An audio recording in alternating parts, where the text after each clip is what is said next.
Disclaimer. हम वाक और अभिव्यक्ति की स्वतंत्रता के बारे में भारतीय संविधान के अनुच्छेद 19 का पुरजोर समर्थन करते हैं। उदाहरणों, छवियों और संदर्भों सहित यह वीडियो केवल मनोरंजन, सूचना और शैक्षिक उद्देश्यों के लिए प्रदान किया गया है और चैनल किसी भी अवैध गतिविधियों को बढ़ावा या प्रोत्साहित नहीं करता है। हमारा मकसद केवल समाज जागरूक करना है। जय हिंद दोस्तों, हमारा भारत देश ऐसे दोगले लोगों से भरा पड़ा है जो खाते तो भारत का है पर गुलामी अरबों की करते हैं। ऐसे लोग देश से पहले कुरान को मानते हैं और वो चाहते हैं कि पूरी दुनिया ही इस्लामिक कल्ट को मानने के लिए मजबूर हो जाए और वो अपनी इस चाहत को पूरा करने के लिए किसी भी हद तक जा सकते हैं। जिस अरब के ये लोग मानसिक गुलाम हैं वो अपने आप को तेजी से बदल रहा है, पर ये लोग अपनी मानसिकता को बदलने के लिए बिल्कुल तैयार नहीं है। ऐसे लोग दुनिया के किसी भी कोने में रहें, वहाँ सिर्फ नफरत और आतंक ही पैदा करेंगे।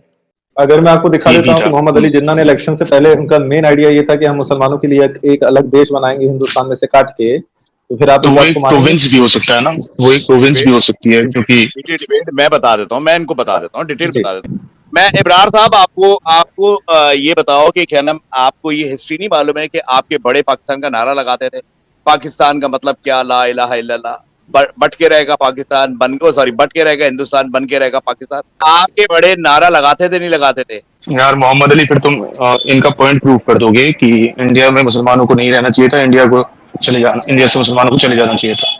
बिल्कुल बिल्कुल नारे लगाते थे वो, इंडिया के अंदर वो मुसलमान नारे लगाते थे। आज बेगैरती के साथ इंडिया में रह रहे हैं और वो बेगैरती के साथ वहां पे खड़े होकर कहते हैं कि हिंदुस्तान हमारा देश है। तो वो बेगैरत उस वक्त कहाँ पे थे जो 46 के अंदर नारे लगाते थे कि पाकिस्तान बन के रहेगा पाकिस्तान? कहने का मतलब ये है कि ओबे रुको यार एक मिनट। मोहम्मद अली साहब, आपको याद दिला दूं, हाथ में लोटा मुंह में पान लेके रहेंगे पाकिस्तान, ये नारे लगते थे यूपी सीपी में। इतनी रियासतों में मैं इनको कह तो रहा हूँ 400 एंड समथिंग जो 432 थी या 436 सीटें थी, उसके बाद क्लीन स्वीप करा था मुस्लिम लीग ने। क्लीन स्वीप करा था, किसी एक बंदे को आउट ऑफ पाकिस्तान का नारा लगाने के अलावा किसी आउट ऑफ पाकिस्तान नारे वाले को यानी कि एक्सेप्ट किया ही नहीं गया था। 97% वोटिंग हुई थी। यस, 492 में से 429 सीटें मुस्लिम लीग ने जीती, 87%, जिसमें मद्रास में 100%, बॉम्बे में 100%, बंगाल में 95%। हमारे साथ सईद खान है। सईद भाई, अगर हिंदू लोग हिंदू राष्ट्र की डिमांड कर रहे हैं तो ये डिमांड उनकी जायज है नाजायज है? दिनी भाई, अगर मैं बोलने लगा तो हमारे मोहम्मद अली भाई के चुरके नहीं लगना चाहिए, क्योंकि वो बंदा जब मैं बोलना शुरू करता है बौखला जाता है। तो बाई कंडीशनल वो अपने आप को काबू में रख के सुने तो बेहतर होगा। अगर वो भौकला जाएंगे तो पूरी डिबेट की माँ बहन हो जाएगी। बिल्कुल बिल्कुल बिल्कुल बोलिएगा। भौकलाने वाले लफ्ज तो आप लोग भौकलाए हुए हो, जिस तरह मुझे रिप्लाई मिल रहा होता है मुझे पता है कि आप लोग भौकलाए हुए हो। खैर एनीवे, नहीं यार, लाग इश्यू में भी आपने वही किया था। सर एक मिनट सर, एक मिनट। समीर अभी कह के गए, समीर कह के गया कि क्या नाम जी, वो हिंदू राष्ट्र बनना चाहिए। भाई 2 साल से मेरा नारा है, मैं कहता हूँ कायदेज़म का नारा था ये, हिंदुस्तान को हिंदू राष्ट्र बनना चाहिए। अगर आपके घर के अंदर चोरी का डर हो तो सबसे पहले क्या किया जाता है? दीवारें ऊंची की जाती है, अपने घर की हिफाजत की जाती है। जब आप लोगों से हो नहीं रही, आपके बस की बात नहीं रही है, तो आप लोग यहाँ पर आके शोर मचा रहे हो। ये जो आपने अभी ये जो चलाया था टीवी का कार्यक्रम, उसके अंदर जिस तरह बात कर रहा था एंकर, मुझे तो खुद हैरत हो रही थी कि यार उसको तो अकेले में तो क्या, इसको पब्लिक के अंदर जैसा कर रहा था, जो नारे पीछे बैठ के पब्लिक नारे लगा रही थी हिंदू राष्ट्र के, उसको तो खुद खड़े होकर थप्पड़ मारना चाहिए था एंकर को कि तू बकवास क्या कर रही है। जी सर, अब आप बोले, मैं बिल्कुल भी नहीं भौकलाऊंगा सर। अगर हिंदू राष्ट्र बन गया तो कॉन्स्टिट्यूशन लॉ जो अंबेडकर साहब ने बनाया था उसके तो खिलाफ हो जाएगा। तो आप उसको किस नजरिए से देख रहे हैं? तो कल को जब ईमान वाली तादाद बढ़ेगी तब ये लोग यही रहेगा। ये कॉन्स्टिट्यूशन में कितने अमेंडमेंट आए आज तक पता है आपको? जी, कॉन्स्टिट्यूशन में कितने अमेंडमेंट आए आपको पता भी है? नहीं भाई, मुझे नहीं पता। नहीं चले वो अमेंडमेंट में आज तक इतने अमेंडमेंट हो चुके हैं कि बाबा साहब अम्बेडकर का लिखा हुआ संविधान कहाँ रह गया। और ये कॉन्स्टिट्यूशन है, कोई कुरान नहीं है कि बदल नहीं सकती। मुझे जरा बताएं सईद भाई, ठीक है, अभी हिंदुओं की तादाद ज्यादा है, ठीक है, ये हाँ हिंदू राष्ट्र की डिमांड कर रहे हैं। कल को ईमान वाले इस्लामी हुकूमत की डिमांड करेंगे या नहीं? आपकी लॉजिक में गया तो बेशक करेंगे। आप बोल रहे हिंदू ज्यादा है तो डिमांड कर रहे, कल मुस्लिम ज्यादा है तो वो भी करेंगे। अगर हिंदू नहीं करेंगे तब भी कल को ईमान वाले इस्लामी भाई, इंडिया को शुरू से सेकुलरिज्म के हिसाब से चलते हुए आ रहा है, जहाँ हिंदू का है ना मुसलमान का है ना सिख का है ना इसी का। हाँ, अगर आपके देश से आप ये बोल रहे हो कि हिंदू की तादाद ज्यादा है, उसे डिमांड करना चाहिए हिंदू राष्ट्र की, तो मैं भी वही लॉजिक से हिसाब से जाऊंगा। कल मुसलमान की अगर पॉपुलेशन ज्यादा हो तो वो भी डिमांड करेगा, तो अगर वो नाजायज होगा तो ये नाजायज है। सुनो सुनो, इतने इनका साल कहने तो का नहीं मकसद हुए। ये है, एक मिनट, इनके कहने का मकसद ये है कि हिंदुस्तान में एक और पाकिस्तान बनेगा, यानी कि एक पाकिस्तान की और डिमांड की जाएगी। अगर आपने हिंदुस्तान को हिंदू राष्ट्र बनाई तो एक पाकिस्तान की और डिमांड की जाएगी कि एक पाकिस्तान और बने। हाँ, अच्छा, अब लाजमी है भाई, सेक्युलर चल रहा है, हंसमुख के भाई भाई अच्छा, भाईचारा चल रहा है, तो उसे तोड़ा क्यों जा रहा है? तुम तो पाकिस्तान लेके चले गए, तुम्हारा इंटरफेयर क्यों हो रहा है यहाँ? तो हमने कब कहा कि हम यहाँ पे पाकिस्तान बनाने आ रहे हैं? हम आपके लिए कोई पाकिस्तान नहीं भाई बनाने आ वो रहे। तो शुरू से पाकिस्तान जो गलत था, मैं अभी भी बोलता हूँ वो गलत था। भारत का कट्टर मुसलमान इसी तरह बात करता है। ये इतना मुनाफिक है कि ये भारत को छोड़ना नहीं चाहता, पर अरबों की जहनी गुलामी भी इसे मंजूर है। सर, आपकी अपनी डिमांड है, ये आप अभी डिमांड कर रहे हो ना कि और पाकिस्तान बनेगा। कहने का मकसद ये है कि बनेगा नहीं, बनना ही नहीं चाहिए था। शुरू में जो पाकिस्तान का टुकड़ा है वो भी बनना नहीं चाहिए था। किस बेस पे बना भाई? क्या फतेह हासिल कर लिए? इस्लामिक मुल्क बोल के बनाया था आपने, तो क्या इस्लाम फॉलो कर रहे हो? मेरा जिसम मेरी मर्जी, ये नारे लगा रहे हो आप। इस्लामी मुल्क है ये कि आप पहले अपने आप को हिंदू राष्ट्र तो बना लो।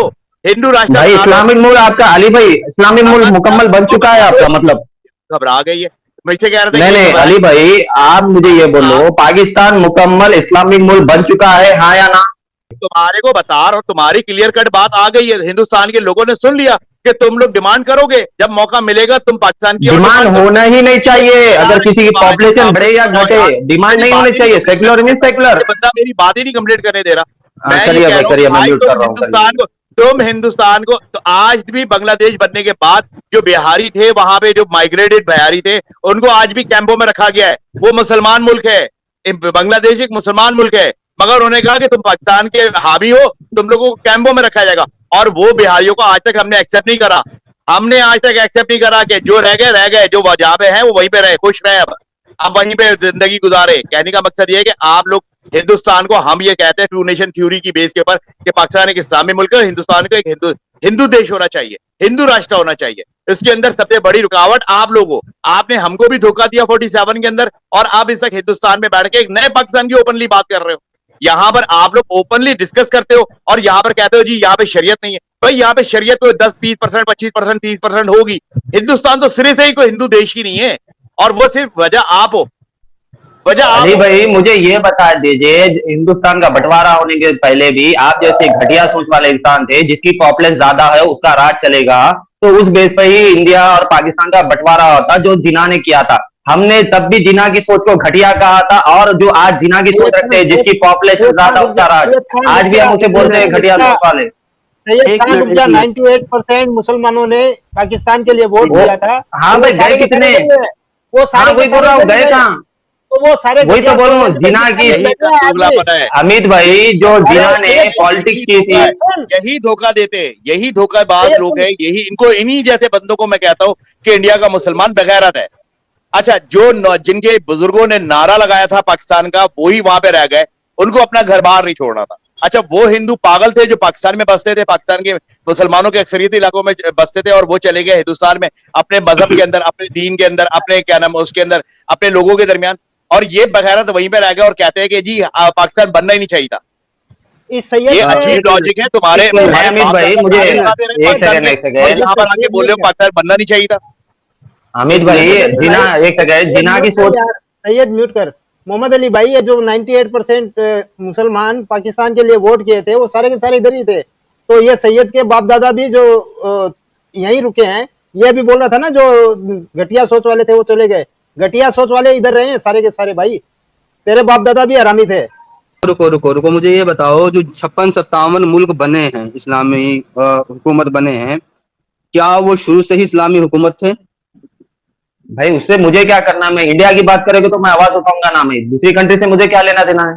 चलो ठीक है, बांग्लादेश और पाकिस्तान भी इंडिया का ही हिस्सा था, मानते हो नहीं मानते हो? हाँ था, मानता हूँ। अब बांग्लादेश और पाकिस्तान बने, ये गलत काम हुआ या सही काम हुआ?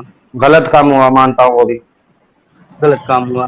कल को चल के जैसे और भी अगर ऐसे कोई इस तरह का अलग कंट्री की डिमांड उठती है या शरिया उठना ही नहीं चाहिए। कौन तो किससे चालू है भाई? यही है उबैदुर रहमान भाई, यही मसला चल रहा है कि जो ये हिंदू लोग डिमांड कर रहे हैं हिंदू राष्ट्र की, ये डिमांड जायज है या नाजायज है? हराम है उनके लिए। उनके लिए अच्छा दिलीप भाई, मुझे एक दिलीप भाई एक सिंपल बात कीजिए, आप जिन्ना की सोच को एग्री करते हो या ना करते हो? अरे भाई भाड़ में गया जिन्ना, भाड़ में गई उसकी सोच। अच्छा बहुत बढ़िया। तो आप गोडसे को प्रिफर करते हो या उसके भी खिलाफ हो? भाई भाड़ में गया गोडसे और भाड़ में गए तुम भी, अब ठीक है। बहुत बढ़िया। तो मैं ये बोल रहा था लाद इस्लाम में भी एक मिनट, जो बंदे ये कहते हैं ना कि नेशन की बात नहीं करनी चाहिए, उम्मत की बात करनी चाहिए, जो उम्मत की, जो वाजी साहब कहते थे ना कि जी जो उम्मत की बात करता है हम उसकी बात सुनेंगे, जो कंट्री की बात करेगा हम उसकी बात नहीं सुनेंगे, वो इस्लाम से खारिज है। मैं कहूंगा कि अब इन जैसे बंदों को सामने बिठा के बता, मैं नहीं कि मैं अगर इनको बगैरत ना कहूं तो और क्या कहूं। मैं ये कहता हूं कि जो उम्मत की बात आती है, उम्मत की बात आती है तो कहते हैं जी उम्मत की बात करो। तो ये इंडिया का मुसलमान कैसे हो सकता है कि वो हमारे को और जिना साहब को गाली दे और हम यहाँ पे बैठ के उनके ऊपर फूल बरसाएं? कहने का मकसद ये है कि ये टोटल के टोटल। ये थोड़ा गिफ्ट देने वाले हैं, गिफ्ट सुन लीजिए पहले सब लोग। तो मुझे ये समझ में नहीं आता कि वो नौजवान 2014 से पहले कहाँ सोए हुए थे और क्यों नहीं बोल रहे थे। मुझे ऐसा लगता है कि नाइंसाफियां बढ़ने की वजह से अब उन्हें सेक्युलरिज्म से भी मसला होने लगा, हालांकि मुझे बहुत ज्यादा मसला है। मैं तो सेक्युलरिज्म को करीबुल कुफ्र समझता हूँ। अब ये लोग मुफ्ती अल-वाजिदी को भी नकारने की कोशिश करेंगे, पर गलत उसको भी नहीं कहेंगे। अब सईद भाई ये बताएं कि मुफ्ती साहब बोल रहे हैं सेकुलरिज्म करीबुल कुफ्र है, क्या बोलना चाहेंगे आप? एक मिनट, इसी सेशन के अंदर मुफ्ती साहब ने कहा कि मैं अखंड भारत को 4 साल से सपोर्ट कर रहा हूँ। अखंड भारत कहां से स्टार्ट होता है इनके लिए, मुफ्ती साहब के लिए? ये अफगानिस्तान, बांग्लादेश, एक पे रुक जाए, अफगानिस्तान से शुरू होता है और इंडोनेशिया तक जाता है। अच्छा, अगर अफगानिस्तान से शुरू होकर इंडोनेशिया तक जाता है तो वहां पर अक्सरियत किसकी चली जाएगी? माइनॉरिटीज के अंदर कौन चला जाएगा? आप पॉपुलेशन के हिसाब से देख लो। पहली बात। दूसरी बात ये कि मैं वाजिद साहब को इसी पॉइंट पे कहूंगा कि ये जो इन्होंने कहा अखंड भारत नहीं बनना चाहिए आपके हिसाब से? एक मिनट सर, रुक तो जाए। अखंड भारत बने ना बने, बात यह है कि इसके अंदर बीच में पाकिस्तान का नाम लिया। मैं वाजिद साहब को कोट कर रहा हूँ। वाजिद साहब को मैं कहूंगा ये आपकी नानी का घर नहीं है क्या आप अखंड भारत का नारा लगाएंगे, हम आपको बैठ के सुनते रहेंगे। सईद भाई, हाँ सईद भाई, मुझे ये बताएं कि मुफ्ती साहब सेकुलरिज्म को करीबुल कुफ्र बोल रहे हैं। भाई वो उनका पर्सनल ओपिनियन है, हाँ गलत बोल रहे हो, वो पर्सनल ओपिनियन अगर दिया तो गलत बोल रहा हूँ। अब इसी बेस पे ही दुनिया के तमाम जो इस्लामिक कंट्री है वो इसी बेस पे ही बने, क्योंकि वो सेकुलरिज्म को करीबुल कुफ्र समझते थे। भाई वो अदर कंट्री का, मैंने आपको अभी भी कहा है, अदर कंट्रीज वाले क्या सोच के करे वो उनका पर्सनल मैटर है। मेरे मुल्क की बात है तो मैं आवाज उठाऊंगा, आपको पहले भी ये कहा, अभी भी वही कह रहा हूँ। आपको फिलिस्तीन से लेना देना है या नहीं है? हाँ, अगर मैं फिलिस्तीन रहने दो, कश्मीर रहने दो, कहीं भी अगर जुल्म हो रहा है तो मैं तो उस पर कॉमेंट करूंगा। गलत हो रहा है तो गलत हो रहा है। बहुत जल्दी आगे लाइन पे, शुक्र है क्योंकि मैं भाई एग्री करता हूँ। कहाँ जाके अटकेगी मुझे पता था। तो ये दोगलापन बंद कब करोगे? क्योंकि देखें, हम तो हमारी निगाह में अगर किसी मुसलमान को मारा गया तो भी गलत हुआ और किसी हिंदू को हिंदू होने की वजह से मारा गया तो भी गलत हुआ। तो हम भी वो एग्री करते हैं। हम तो आप और हम एक ही सफ में है ना भाई। सैयद एक मिनट, अभी आप जो बोल रहे हो कि कश्मीर में मुसलमान भी कटे, तो कश्मीर में अगर आप होते तो आप भी कटते, क्योंकि आप भी उसी तरह की बात कर रहे हो। भाई कटे है तो कटे है ना भाई, सिर्फ जुल्म हिंदू पे नहीं, वहाँ के घटिया। भाई अमित भाई इसलिए तो बोल रहा हूँ ना, वहाँ के लोगों की घटिया सोच है, जिना वाली सोच है। अरे सुन लो यार, अगर कश्मीर में आप होते तो आप भी काटे जाते, क्योंकि आप भी इस्लाम के खिलाफ ही बोल रहे हो। अरे भाई मैं इंसानियत के साथ बोल रहा हूँ भाई, इस्लाम के खिलाफ नहीं बोल रहा हूँ। बेगुनाह को कत्ल करना इस्लाम के खिलाफ है। एक मिनट, उन सारे लोगों को जो पाकिस्तान से बैठ के मुझे क्रिटिसाइज करते हैं कि हिंदुस्तान का मुसलमान का साथ देना चाहिए, और जो मुसलमान इंडिया में बसते हैं वो कहते हैं कि जी हम आपकी वजह से प्रॉब्लम होती है। मैं कहता हूं जब तक जिना साहब के ऊपर ये बकवास करते रहोगे, इस तरह के जुमले करोगे, हम तुमको बगैरत ही कहेंगे। आज तुम हिंदू राष्ट्र की बात करते हो, अखंड भारत की बात करते हो, तुमने 47 के अंदर गद्दारी करी हमसे, आज अखंड भारत की बात करते हो, उसका मतलब है तुम मिनॉरिटीज के अंदर लेके आना चाहते हो हिंदुओं को, हिंदुओं के राज को ही खत्म करना चाहते हो, जो टू नेशन थ्योरी के खिलाफ है हमारे। Sir please. अरे अली भाई, टू नेशन थ्योरी भाड़ में गई। मेरा इंडिया का हर हिंदुस्तानी, हिंदू हो या मुस्लिम हो, अखंड भारत की डिमांड करता है। इंडिया में कितने की वीडियो बता दो जो हर सनातनी भाई बोलता है मेरा अखंड भारत मुझे वापस चाहिए। कौन नहीं बोलेगा भाई? दीवानी बात कर रहे हो क्या? हाँ रुको एक मिनट। अच्छा हाँ, ये भी बता दो कि आपके नजदीक शरीयत कानून ठीक है या सेकुलरिज्म? भाई वो शरीयत कानून सही है या सेक्युलरिज्म तब सही है अगर मैं शरीयत को प्रिफर करूंगा तो इस बेस पे करूंगा कि किसी के साथ नाइंसाफी ना हो। इस बेस पे मैं शरीयत को एग्री करूंगा। अगर किसी के साथ नाइंसाफी हो रही है तो मैं डिसएग्री करता हूँ। सैयद अगर मगर से बात मत करो, सीधा जवाब दिया करो। हाँ भाई, अगर किसी को, हाँ बोल रहा हूँ ना अमित भाई, अगर किसी को अगर क्या नहीं, बोलते तो नाइंसाफी, शरीयत या संविधान, मैं दोनों को प्रेफर करूंगा भाई। संविधान में भी अगर नाइंसाफी हो रही तो उसको भी सपोर्ट नहीं करूंगा। शरिया में यार ऐसे दोगले लोग भारत में भरे पड़े हैं। ये देश से पहले कुरान को मानते हैं और इसी तरह से जूते खाते हैं। जो ये पूरा कानून है, देखिए जो नाइंसाफी करते हैं वो लोग करते हैं, ठीक है। यहाँ हम बात कर रहे हैं कानून की, कि आप दोनों में से किस कानून को पसंद करते हैं, सेकुलर कानून को या शरीयत को? शरीयत, हम शरीयत को पसंद करते हैं। तो क्या गारंटी है तुम्हारी, मुझे बताएं। शरीयत को पसंद करते थे 46 के अंदर जब एक शरई मुल्क बन रहा था, शरीयत के निफाज के पर, शरीयत के भाई कहाँ बना भाई अली भाई, आप भी बकवास कर रहे हो। शरीयत के बेस पे क्या बना? एक शरीयत बता दो भाई पाकिस्तान की, आपकी एक शरीयत बता दो, मान लूंगा मैं आपकी बात को। मेरी बात तो कंप्लीट होने दो। तुम्हारे तो 47 के अंदर फिर शरीयत के नाम पे पाकिस्तान बन रहा था, तो उस वक्त तुम लोगों के, तुम्हारे जो बुजुर्ग थे उन्होंने आके गद्दारी करी। अब तो एक नई नस्ल आई, उन्होंने कहा जी अखंड भारत का नारा। इसके बाद इनकी अगली नस्ल आएगी, फिर बोलेंगे मुसलमानों को एक देश होना चाहिए। शरीयत की बात कर रहे हैं, अभी ये शरीयत की बात कर रहे हैं। इनकी अगली नस्ल जहाँ पे ये 47 ये 35 तक इनकी जो नस्ल जो है, इनकी नस्ल जो है 35 तक जब शरीयत में चली जाएगी तो ये शरीयत की बात फिर खुल के करेंगे। अच्छा, इनसे पूछा जाए कि भाई आपके जो बुजुर्ग थे 47 में अंदर क्यों पाकिस्तान क्यों नहीं आए थे भाई? वो तो एक शरई मुल्क बन रहा था ना, आते नाफिज करते आपके बुजुर्ग। सईद खान भाई, जब आप शरीयत को पसंद करते हैं तो कल को अक्सरियत बढ़ने पे आप शरीयत की डिमांड करेंगे या नहीं करेंगे? शरीयत हिंदुस्तान वाले लोग ने तो शरीयत नहीं बनाया।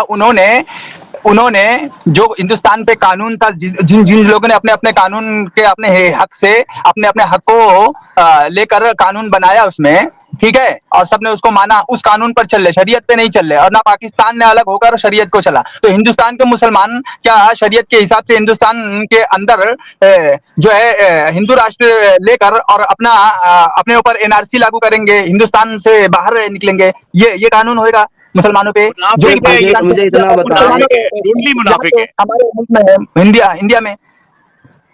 मुझे इतना बताएं एक चीज, एक मिनट अली भाई, ठीक है, कि मुफ्ती वाजदी साहब सेकुलर कानून को करीबुल कुफ्र बोल रहे हैं, ठीक है। सेकुलर कानून सुनो, सेकुलर कानून मैं आपको बताता हूं। जो सेकुलर कानून है ना, वो सेकुलर कानून सबके लिए, सबने अपने अपने हिसाब से ठीक किया कि सबको इस हिसाब से सही रहेगा, इन्होंने अपने हिसाब से। और हम जो है ना, जो दीनी कानून है ना, दीनी कानून हमारे लिए बेहतर है। किसी के लिए उसके अंदर नुकसानदेह नहीं है। किसी भी ना किसी को ज़िना का, बलात्कार का प्रॉब्लम है, ना किसी को चोरी का प्रॉब्लम है, ना किसी को अपने बीवी बच्चों के साथ। एक मिनट, नॉन मुस्लिम्स को बराबर के हक होंगे? नॉन मुस्लिम्स को बराबर के हक होंगे? बिल्कुल। वो अगर वो सुनो, अगर वो मुसलमानों की तरह कानून कायदे पे चलेंगे तो वो बराबरी पे आ जाएंगे। अगर वो बराबरी कर सकते हैं तो वो बराबरी पे रहेंगे। अगर वो बराबरी कर सकते हैं, हिंदुस्तान को बराबरी पे आ जाएंगे। सर एक मिनट सर देखो इनके ख्वाब देखो, सनातन इनके ख्वाब देखो। ये आज ओपनली ये 15% 20% है अभी, तो ये ओपनली कह रहे हैं कि इस्लामी कानून आएगा और हम हिंदुओं के राइट्स का ख्याल रखेंगे, हम हिंदुओं को पूरे राइट्स देंगे। कहने का मकसद है कि आप इनकी हिम्मत तो देखो। एक मिनट में सर मेरी बात कंप्लीट होने दें भाई। तुम बराबरी का कानून क्या इस्लामी पॉइंट ऑफ व्यू से कह रहे हो? यानी कि वहां पे तुम शरिया नाफिज करने के बाद बराबरी का कानून करना चाहते हो? यानी कि तुम अभी गजवा हिंद हुआ नहीं है तो तुम गजवा हिंद से ऊपर के स्टेज पे चले गए। इंडिया के मुसलमानों की ये हिपोक्रेसी है, ये हिपोक्रेट है, ये बगैरत। इनको मैं ओपनली कहता हूं, इंडिया का एक एक मुसलमान आता है वो हमारे खिलाफ गालियां देता है, हमारी जिन्ना साहब की थ्योरी को गालियां देता है। आप ये कहते हो इंडिया का मुसलमान मुझसे मिलता है, बात करता है, बोलता है कि जी आपकी वजह से हमें प्रॉब्लम होती है। मैं ये कहता हूं कि आप लोगों की प्रॉब्लम होनी चाहिए, क्योंकि आप इतने बेगैरत हो गए, आप लोग हमको आज तक एक्सेप्ट ही नहीं कर सके हो, तस्लीम ही नहीं करते हो। तो फिर हमें क्या पड़ी है? जो मुसलमान पाकिस्तान से बैठ के मुझे क्रिटिसाइज करते हैं, ये इंडिया का मुसलमान आके करता है। पहले अपने गिरेबानों में झांको। मेरे मुंह से कुछ अच्छा सुनना चाहते हो अपने लिए, तो कम से कम हमारे लिए भी कुछ अच्छा बोलो। जबरदस्त सुपर चैट है। डिस्कशन सिर्फ इस पे रखो कि शरिया चाहिए कॉन्स्टिट्यूशन। अगर शरिया चाहिए तुम्हें तो हिंदुओं को हिंदू राष्ट्र कहाँ गलत है, सिर्फ ये पूछो। अच्छा, ये इनका कहना एकदम दुरुस्त है। 1 मिनट। हाँ, उबैदुर रहमान भाई, जब आपको शरीयत सामने मिर्जा, मैं तुझे क्या बोलना चाहता हूँ, ये जो अली है पाकिस्तानी, मैं उसको बोलना चाहता हूँ, मुसलमान इतनी बड़ी तादाद में इस हिंदुस्तान के ऊपर जो रहता है जहर पे, अगर उसको तुम 2 नंबर पर का एनआरसी डाल रहे हो और कानून को गद्दारी पे कानून की गद्दारी एनआरसी डाल रहे हो और 50 साल का प्रूफ मांग रहे हो, जो कि 10 साल किसी भी मुल्क में रहकर सिटीजनशिप हासिल कर लेता है, 10 साल रहकर सिटीजनशिप हासिल कर ले रहा है। तो ये हिंदू राष्ट्र लाकर ये तुम अमन का काम करोगे? तुम अपने आप को हिंदू राष्ट्र में साबित करके हिंदू राष्ट्र बना के गू खिलाओगे सबको। 75 साल पुराना जो गलती हुई है उसको सुधारना है तो 75 साल पुराने कागज लाने पड़ेंगे। अरे तुम लोग तो पहले बात को समझना जरूरी है, बात को समझना जरूरी है। ये मुझे धमकी नहीं दे रहे। एक मिनट मेरी बात कंप्लीट होने दे। ये मुझे धमकी नहीं दे रहे, बेसिकली ये आप लोगों को धमकी दे रहे हैं। ये आप लोगों को धमकी दे रहे, ओपनली धमकी दे रहे हैं। ये मुझे नहीं धमकी दे रहे। तुझे यही तो बता रहा हूँ, सुन, वही तो बताया जो मैंने बोला तुझे। इधर पे तू डबल स्टैंडर्ड का डालेगा, ये नहीं बोलेगा कि जो है कौन काम सही कर रहा है और कौन गलत कर रहा है। किसको सेकंड सिटीजनशिप दी जा रही है, 10 साल की सिटीजनशिप अगर दी जाती है तो सिटीजनशिप हो जाती है 10 साल रहने पर, और ये 50 साल का प्रूफ लेकर एनआरसी डालना ये कौन सा सुअर का काम है, ये बता देना मुझे। एक सेकंड, मैं एक सवाल कर लेता हूँ। दीनी भाई, आप हिंदू राष्ट्र एग्री हो या डिसएग्री हो? नहीं, सुनिए मेरी बात, मैं शुरू में ही बोला हूँ कि हिंदू राष्ट्र पे बनना चाहिए नहीं बनना चाहिए? रुको, मैं बता रहा हूँ ना। क्रिश्चियन डिसएग्री करे समझ में आता है, उसका वो खिलाफ विरोध करें समझ में आता है। चाहे क्या नाम है, सिख विरोध करें या बौद्ध विरोध करें, ये सब विरोध करें समझ में आता है। ईमान वाले कैसे विरोध कर सकते हैं? क्यों ना करे, जब सब कर रहे हैं तो हम भी करेंगे। हमारी नजर में तो गलत है ना। नहीं कर रहे ना। मुझे मेरा भारत वैसा ही चाहिए जो पहले था। बाकी सब विरोध नहीं कर रहे ना। आप लोग किस हिसाब से बिगाड़ का काम दीनी भाई, भारत वैसे ही चाहिए। बिगाड़ का काम ये लोग करते हैं। छोड़े, मुझे ये बताएं, शरीयत कानून बेहतर है या हिंदुस्तान का मौजूदा कानून? वो भी कानून बेहतर है जिसपे इंसाफ हो। यार यस नो में जवाब नहीं दे सकते क्या बात है? तो वही भाई बंदा, मैं आपको वही पूछ रहा हूँ, कौन सा कानून हो सकता है इस्लाम से बेहतर? ये तुमने क्या जवाब दिया? अली भाई, मैं भी तो वही बोल रहा हूँ, जब से वही बोल रहा हूँ। हाँ बोलो या ना बोलो, जवाब तो एक ही होना चाहिए ना। सीधा बोल कि या तो हिंदुस्तान का कानून बढ़िया है या शरीयत बढ़िया है। इधर उधर शरीयत बढ़िया है। पहले संविधान या कुरान? पहले आपके लिए क्या है? कुरान। और अभी तो रुको, क्लाइमैक्स अभी बाकी। ये बड़े ताज्जुब की बात है, कोई वाकई आपकी मजबूरी हो सकती है। एक गेस्ट की एक तमीज होती है, अतिथि देव भव होता है, कि ये बोलने के बाद भी कुरान पहले है। आपने इस आदमी को स्टूडियो में बिठा रखा है। अगर मैं एंकर होता है तो जूते मार के भगाता यहाँ से। तो देखा दोस्तों, यही असली इस्लाम। आपने अभी तक हमारे चैनल को सब्सक्राइब नहीं किया है तो प्लीज़ कर लें, साथ में बेल बटन भी दबा दें, जिससे हमारे आने वाली वीडियो लगातार आप तक पहुंचती रहे। हम आगे भी इसी तरह इस्लाम को एक्सपोज करते रहेंगे। वीडियो अच्छा लगा हो तो लाइक और शेयर जरूर करें। इस्लामिक कल्ट से बचें, अपना ख्याल रखें। जय हिंद, वंदे मातरम।